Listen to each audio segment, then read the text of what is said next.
Welcome to PK study home. Thumbnail দেখে বুঝে গেছো যে ক্লাসটি আজকে নবম এবং দশম শ্রেণীর স্টুডেন্টদের জন্য খুবই উপযোগী হতে যাচ্ছে। প্রিয় শিক্ষার্থী, সঙ্গে থাকো। ট্যাগ কোশ্চিন নাকি কোশ্চিন ট্যাগ? আমরা অ্যাকচুয়ালি কী বলে থাকি বলো, তুমি কি বলে থাকো?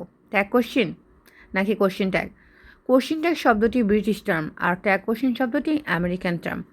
আমরা অ্যাকচুয়ালি ব্রিটিশ টার্মে কিন্তু অভ্যস্ত, কিন্তু আমরা কিন্তু এখানে ট্যাগ কোশ্চিনই বলে থাকি, তাই না?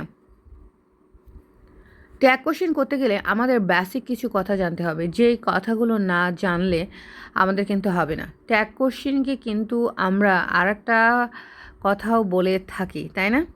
সেটা কি তোমরা কে বলতে পারবে বলো? এটার নাম কিন্তু হচ্ছে টেল কোশ্চেন। এটার নাম কি? টেল কোশ্চেন। আচ্ছা, কোশ্চেন ট্যাগের অপর নাম কিন্তু কি? টেল কোশ্চেন। কেন টেল কোশ্চেন বলা হচ্ছে কে পারবে? কমেন্টে অবশ্যই লিখে জানাবে যে আমি জানি, এবং এক্সপ্লেনেশন অবশ্যই দিতে হবে। ট্যাগ কোশ্চেন মূলত দুই ধরনের, নেগেটিভ ট্যাগ আর একটা হচ্ছে অ্যাফার্মেটিভ ট্যাগ। নেগেটিভ ট্যাগ আমরা কেন বলছি এবং এটা আমরা কিভাবে করব, এটার বৈশিষ্ট্য বা কী সেটা আমরা অবশ্যই জানব। সেন্টেন্স যদি অ্যাফার্মেটিভ হয় তাহলে কিন্তু ট্যাগ কোশ্চেন কী করতে হবে বলো? নেগেটিভ। যেমন দেখো আর্নট ইউ এখানে করেছি, সেন্টেন্স অ্যাফার্মেটিভ বাট আনসার কিন্তু নেগেটিভ হয়েছে। আচ্ছা, তারপরে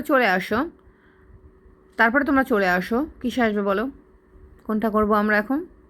অ্যাফার্মেটিভ ট্যাগ। হ্যাঁ, অ্যাফার্মেটিভ ট্যাগে আমরা একটু দেখি যে কিভাবে আমরা করছি। অবশ্যই কিন্তু কোশ্চিন তোমার নেগেটিভ হতে হবে, তাছাড়া অ্যাফার্মেটিভ করতে পারবো না আমরা, সেটা তোমরা উদাহরণে স্পষ্টই দেখতে পাচ্ছ। উপরে কিন্তু আমাদের অ্যাফার্মেটিভ ছিল, নেগেটিভ করেছি, কিন্তু এবার কোশ্চেনই হবে নেগেটিভ এবং আনসার হবে কিন্তু অ্যাফার্মেটিভ, যেটা আমি আবারও দেখাচ্ছি। খেয়াল করে, বারবার বোল করছি, এবার রেড করে দেখালাম। দেখো, খেয়াল করে দেখো, এখানে কিন্তু আর্নড ইউ হয়েছে, কারণ এইটা হচ্ছে তোমার অ্যাফার্মেটিভ ছিল, হচ্ছে নেগেটিভ। অর্থাৎ বেস সেন্টেন্স যদি অ্যাফার্মেটিভ হয় আনসার হবে নেগেটিভ, এবং সেটাকে আমরা কিন্তু ট্যাগ নেগেটিভ বলবো। ঠিক আছে, ট্যাগ নেগেটিভ বলবো। বুঝতে পেরেছো তোমরা? আমি আশা করছি বুঝতে পেরেছো। আচ্ছা, তোমরা ট্যাগ নেগেটিভ তো ক্লিয়ার হলো, এবং ট্যাগ অ্যাফার্মেটিভ কিন্তু যথাক্রমে ওইভাবেই করব আমরা, কিন্তু আনসারটা তোমাকে অবশ্যই কী করতে হবে? অ্যাফার্মেটিভ করতে হবে যদি তোমার স্টেটমেন্টটা নেগেটিভ থাকে, যেটা আমি 2 নম্বরে দেখিয়েছি নিচে। আচ্ছা, চলো আমরা পরবর্তী ইভেন্টে চলে যাই। ট্যাগ কোয়েশ্চেন করার জন্য বা বোঝার জন্য আমাদের কিন্তু টেন্স অনুযায়ী যে অক্সিলারি ভার্বগুলো আছে সেটা কিন্তু আয়ত্ত করতে হবে। এখানে আমি বেশ কিছু অক্সিলারি ভার্ব তুলে নিয়ে আসার চেষ্টা করেছি, তোমরা দেখো। কিন্তু যখন আমরা এটা উচ্চারণ করব তখন কিন্তু আমরা নটটাকে আমরা একটু শর্ট ফর্মে বলবো। যেমন এখানে ডু নট আমরা বলবো না, ডাজ নট বলবো না, এটা আমরা বলবো ডোন্ট বা ডাজন্ট যখন আমরা উচ্চারণটা করব। যথাক্রমে আমি এখানে past indefinite, future indefinite, present continuous, past continuous এবং ফিউচার পারফেক্ট সবগুলোই তো কিন্তু দেখানোর চেষ্টা করেছি। ঠিক আছে, ডিড কী হবে? ডিডেন্ট। আমরা কিন্তু সংক্ষেপ উচ্চারণ করছি। শ্যাল, উইল, শ্যান্ট বা ওন্ট। এম, ইজ, আর যেটা আমাদের কন্টিনিউয়াস এরিয়ে, শ্যাল উইলের পরে আমরা এটা দেখব। এম, ইজ, আর, ওয়াজ, আর, এটা কী হবে? ইজেন্ট বা আর্নড। তোমরা যখন উচ্চারণটা করবে এই নটটা কিন্তু অবশ্যই সংক্ষেপে কন্ট্রাকশন ফর্মে ইউজ করবে, এবং প্রত্যেকটাতে আমি কিন্তু এটাই করছি। তোমরা একটু খেয়াল করে দেখো, এখানে আমরা বেশ কিছু অক্সিলারি টার্ম, যেগুলো প্রমিনেন্ট অক্সিলারি টার্ম, সেগুলো আমরা তুলে নিয়েছি। এম, ইজ, আর, এখানে যেটা বলছি ইজেন্ট, আর্ন। তারপরে চলে আসো তোমরা পরবর্তীতে চলে আসো, দেখো এখানে কি দেখানো হয়েছে? ওয়াজ, ওয়্যার। ও, আর একটা কথা বলতে ভুলে গেলাম, সেটা হচ্ছে যে অ্যামকে কিন্তু আমরা কি বলবো? অ্যান্ড। কি বলবো? অ্যান্ড। এবং বানানটা আমি কীভাবে লিখছি সেটা তোমরা অবশ্যই দেখে নাও। তারপরে দেখো আমি এখানে ব্ল্যাক করে ফেলেছি, এখানে কি বলছি? ওয়াজ এবং ওয়্যার। ওয়াজ, ওয়্যার এবং ওয়্যারের আমরা কি বলবো? ওয়াজ এবং ওয়্যারকে আমরা যেটা করবো ওয়াজ, ওয়্যার, নট। আচ্ছা, ট্যাগ কোশ্চেন মূলত 2 ধরনের হতে পারে। দেখো এটা কিসের উপরে বেজ হতে পারে? একটা হচ্ছে প্যাসেজ আর একটা হচ্ছে আইসোলেটেড সেন্টেন্স। প্যাসেজ মানে ধরো যে এমনই একটা প্যাসেজ দেওয়া থাকবে যেটা প্রত্যেকটা সেন্টেন্সের সাথে প্রত্যেকটা সেন্টেন্সের তোমার একটা সম্পর্ক থাকবে এবং একটা কমপ্লিট একটা সেন্স দিবে, যেটা আমি এখানে দেখানোর চেষ্টা করেছি। আর আইসোলেটেড মানে আমি বলবো এখানে দেখো এখানে কিন্তু একটা গল্পর মতো একটা প্যাসেজ এখানে আমি ডান করার চেষ্টা করছি। এবং আইসোলেটেডে খেয়াল করো, রুলস মেনটেন করবো, কিন্তু এটা একটা লাইনের সাথে আরেকটা লাইনের মিনিংয়ের তেমন কোনো সংশ্লিষ্ট নেই, ইন্ডিভিজুয়ালি মিনিং দিয়েছে। পরবর্তীতে আমরা এটা কথা বলবো। আচ্ছা দেখো, we had better go home now. এভাবে দেখো প্রত্যেকটা সেন্টেন্সে কিন্তু এক একটার সাথে সম্পর্কিত। আর পরেরটা দেখো, যেটা আমি ব্ল্যাক করেছি, সেখানে কিন্তু আমরা কি করেছি বলো, আইসোলেটেড, মানে আইসোলেটেডভাবে মিনিং দিচ্ছে। আচ্ছা, ট্যাগ কোশ্চেনের রুল মূলত দুই ধরনের, একটা হচ্ছে জেনারেল রুল আর একটা হচ্ছে এক্সেপশনাল রুল। আজকে আমরা এই দুইটা রুল নিয়ে অবশ্যই আলোচনা করব। আচ্ছা, জেনারেল রুল মূলত 50% কাভার করে আর বাকিটাও 50% কাভার করে। আচ্ছা, এই মিলে 100। জেনারেল রুলে আমি এখানে বেশ কিছু উদাহরণ এবং এক্সেপশনাল রুলে আমি বেশ কিছু উদাহরণ এখানে তুলে ধরার চেষ্টা করেছি। একটু আমরা খেয়াল করি। রিনা উইল রিড দ্য বুক, তাই না? এটার আনসারটা কী হবে দেখো, উইল আছে। কিছুক্ষণ আগে কিন্তু আমি দেখিয়েছি, যখন আমি অক্সিলারি ভার্বের কন্ট্রাকশন ফর্মগুলো তোমাদেরকে দেখিয়েছি, উইলকে আমরা কী করেছিলাম, ওন্ড। আচ্ছা, রিনা, এখানে নাউন আছে। নাউনের কিন্তু আমরা অবশ্যই প্রোনাউন ফর্ম ব্যবহার করবো, নাউন কিন্তু ব্যবহার করা যায় না ট্যাগ কোশ্চেন বা টেল কোশ্চেনে। ওন্ড শি, আচ্ছা ওটা লিখলাম। তারপরে চলে আসো শ্যাল উই, অর্থাৎ যদি লেটার্স থাকে তো আমরা অবশ্যই শ্যাল উই লিখবো, এবং পাশে তোমরা এভাবে লিখেই রাখবা তোমাদের খাতায় যে লেটার্স থাকলে কি হয়, শ্যাল উই। এটাও অলওয়েজ হবে, এই ইম্পারেটিভ সেন্টেন্সে অলওয়েজ তোমরা লেটার্স দেখলেই চোখ বন্ধ করে তোমরা শ্যাল উই দিয়ে দিবে। তারপরে দেখো যে লেট মি, এটাও কিন্তু ইম্পারেটিভ সেন্টেন্স, স্পেসিফাইড করে বলছে কোনো কথা বা কাউকে। তো সেক্ষেত্রে তুমি কি করবা, উইল ইউ বা ওন্ট ইউ বসাবা। তাহলে লেটের পরে মি না থেকে যদি অন্য কোনো অবজেক্টিভ ইস্যু বা অবজেক্টিভ ফর্ম থাকে তখন তুমি কি করবা। আমি যথাক্রমে এখানে দেখানোর চেষ্টা করেছি, প্রত্যেকটার ক্ষেত্রেই তোমরা কি লিখবা, উইল ইউ বা ওন্ট ইউ লিখবা, একই রকমভাবে তোমরা মেনটেন করবা। আচ্ছা, তারপরে চলে আসো, he can do it. Can আছে, তাহলে এখানে কি করবা, ক্যান নট বলবা না, কি বলবো আমরা, ক্যান্ট বলবো, ক্যান্ট। আচ্ছা, কান্ট হি, অবশ্যই আমরা কী লিখবো, কান্ট হি। ও আর একটা কথা, আনসার লেখার পরে তোমরা অবশ্যই আন্ডারলাইন করবা, এবং তোমরা খেয়াল করে দেখো আনসারগুলো কিন্তু আমি অবশ্যই স্মল লেটারে শুরু করেছি। আচ্ছা, এক্সেপশনাল রুলে আমরা এখানে দেখিয়েছি ওয়ান হ্যাজ ডান ইট।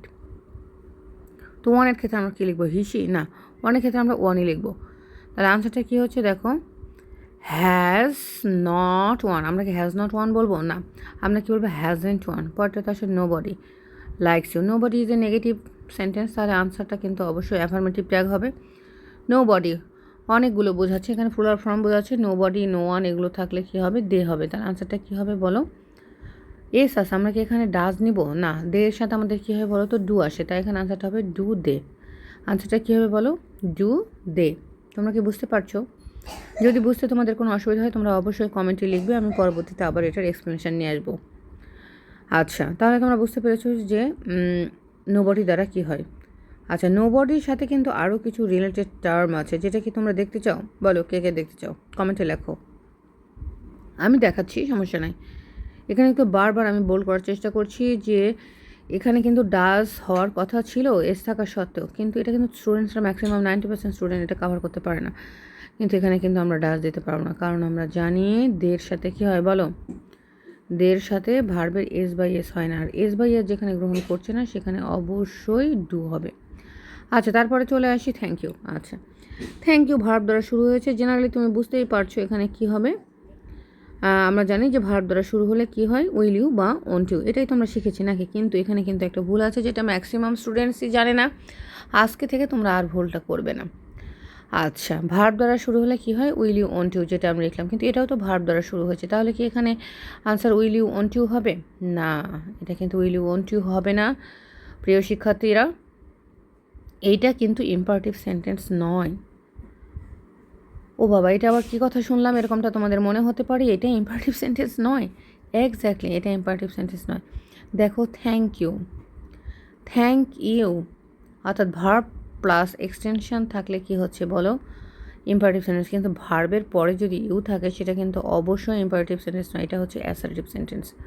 প্রিয় শিক্ষার্থী, আজকের পর থেকে মনে রাখো যে ভার্বের পরে যদি ইউ থাকে এটাকে তোমাকে মনে করতে হবে এটা হচ্ছে অ্যাসার্টিভ সেন্টেন্স। কারণ তুমি একটু দেখো, থ্যাংক ইউ, কে থ্যাংক ইউ দিচ্ছে, আই থ্যাংক ইউ, তাই না, বা we thank you, people thank you.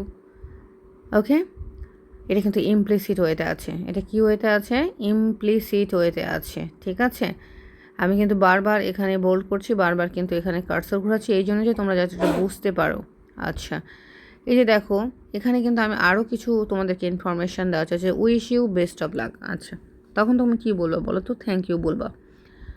I thank you, কে থ্যাংক ইউ? তুমি থ্যাংক ইউ দিচ্ছ, তার মানে এখানে সাবজেক্ট হিসেবে কে আছে? তুমি নিজে দাঁড়িয়ে আছো। কিন্তু ইম্পারেটিভ সেন্টেন্সে কি সাবজেক্ট হিসাবে আই থাকে? থাকে না। ইম্পারেটিভ সেন্টেন্সে সরাসরি কে কথা বলছে? সেকেন্ড পার্সন কথা বলছে। তাছাড়া লেট দ্বারা প্রস্তাব করা বা কোনো স্পেসিফাইড কথা বলা বোঝায়, সেটা হবে ইম্পারেটিভ সেন্টেন্স। আবার ওইটা ক্লিয়ার করলাম। আচ্ছা, এখানে কি আর কোনো কথা বলার প্রয়োজন আছে বলো? আমি আশা করছি কোনো কথা বলার প্রয়োজন নেই যে কোনটা ইম্পারেটিভ সেন্টেন্স এবং কোনটা অ্যাসার্টিভ সেন্টেন্স ভার্ব দ্বারা শুরু হওয়ার সত্ত্বেও সেটা তোমরা অবশ্যই বুঝতে পেরেছো এবং বুঝতে সক্ষম হয়েছো। তারপর চলে আসো এক্সেপশনাল রুলের মধ্যে আছে কমপ্লেক্স সেন্টেন্স। আমরা জানি যে কমপ্লেক্স সেন্টেন্সের দুইটা অংশ থাকে, একটা হচ্ছে সাবঅর্ডিনেট অংশ আর একটা হচ্ছে কি বলো, প্রিন্সিপাল ক্লোজ। আমরা অবশ্যই প্রিন্সিপাল ক্লোজকে টার্গেট করে এই ট্যাগ কোশ্চেনের আনসারটা করব। ঠিক আছে, তো অ্যাজ এখানে দেখো এখানে একটার উপর একটা ভর করে আছে, তাই অ্যাজ ইউ সেটা অবশ্যই subordinate clause. You can do it, এটা একটা কমপ্লিট সেন্স দিচ্ছে, তাই আনসারটা হবে ক্যান্ট ইউ। অবশ্যই মনে রাখবে যে কমপ্লেক্স সেন্টেন্সে দুইটা অংশ সাবঅর্ডিনেট ক্লোজ এবং প্রিন্সিপাল ক্লোজ। তোমরা অবশ্যই প্রিন্সিপাল ক্লোজকে টার্গেট করে কিন্তু কী করবে বলো? ট্যাগ কোশ্চেন আনসারটা করবে। তবে কম্পাউন্ড সেন্টেন্সে তোমরা কিন্তু আলাদা। তবে হ্যাঁ, ক্লাসটি যদি ভালো লেগে থাকে আমার সঙ্গে থাকো, আর পরবর্তী ট্যাগ কোশ্চেনের ক্লাস আমি অবশ্যই নিয়ে আসবো।